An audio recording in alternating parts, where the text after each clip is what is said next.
శ్రీరామాయణంలో అద్భుతమైనటువంటి పాత్ర పోషించినటువంటి మహానుభావుడు హనుమ.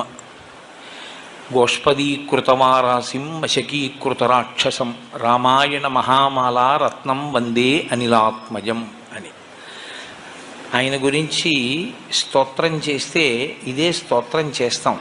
ఏదైనా మనం మెళ్ళో ఒక హారం వేసుకున్నాం అనుకోండి, ఆ హారానికి రెండు వైపులా పేటలు అంటారు. రెండు పేటల్ని కలుపుతూ మధ్యలో ఒక నాయకం పూస అని ఉంటుంది. అది చాలా సొబగుగా చాలా గొప్పగా ఉంటుంది. సీతమ్మ రాముడు అనబడేటటువంటి హారంలోని అటు ఇటు ఉన్న పేటల్ని కలిపేటటువంటి ఆ నాయకం పూస, ఆ మణి హనుమ.